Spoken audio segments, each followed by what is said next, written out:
one. This is the entrance. Welcome to our Crystal Cave. So this upper, the upper part we call stalactite, and the lower part is stalagmite. So we have some sweet mixers here. So locals before, they have this kind of bird or balik sayaw. Oh, wow. They sell it to Chinese to make it bird nest soup. So ginahin mo itong bird nest soup, ma'am. So I rin yung kapitan, Thank you, thank you. or poop of the sweetlets or balik sayaw. Mm. So they use it, or locals, they use it as a fertilizer, and on World War II, this is the ingredients of gunpowder, the guano. Mm. Guano. Yeah. Potassium nitrate.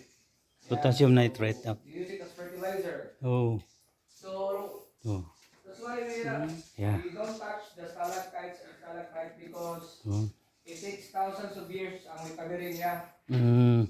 So kaning kaputi, it's recovering na Mm. Then every year is the growth of our stalactite and stalagmite is only 1 millimeter.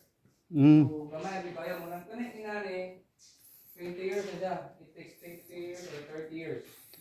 So crystal cave is a live cave. So sige siya napanganak. So kada mo inanang gagmay, Muna yung natawag na mo siya soda straw. the Mois. So here in the side, The Mois of the we stone. call it coral reef site. So it's like corals Oh. here. So Yeah. we have some rock side here, sir. Oh, very far. Banda ni. Dako din. So, Sakit. so it depends on your imagination. That's why they call crystal cave, because this kind of stone, so we call it pure calcite or rock deposit. So Mm. kanawais or anong gitawag mo sa crystal cave ang kanina cave ba? So muna siya. Crystal cave. Okay. Tungod aning nila mga patuwa, sir. So locals before they hunt this kind of stones because ginahimo siyang chandeliers or lamps. Mm. So Crystal cave. oh, that's why we call it pure calcite. Oh. This kind of stone or rock formation. So here, let's proceed. So Yeah. naputay mo rin kahaluganan nila, sir. Let be hugging. Oh, yeah. Yes. So we have some hands here. Oh. Yeah. Signaling. Yeah, this one is a bad hands. Oh, little finger. Oh.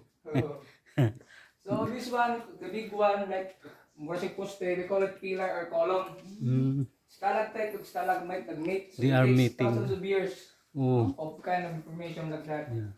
Then we have some Mama Mary rock formation here. Wow. The. This is like Mama Mary. What's that? So this one, we have some contaminated ones. So they step on it. So the discoloration is brown.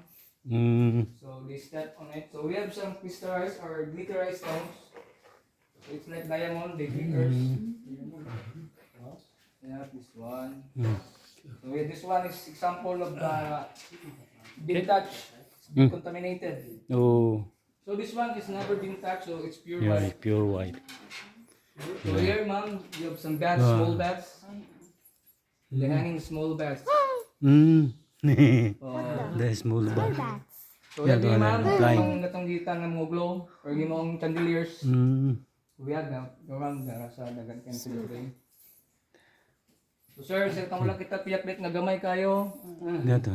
Nilupad na, nilupad. Lupad. Nilupad Okay, na. here, so this is the end of our chamber of crystal cave. So we have some sweetlets or banisa sayaw. Oh. So the white one, they sell it. They make it bird soup. Ah. It's saliva. Oh. The bird nest. Yes. So. So this is our chamber. So kita mo picturean a group picture. Sir, ma'am. Oh. So can I take the group picture first? Yes, of course. Okay, Just thank turn you. on, turn off the flash and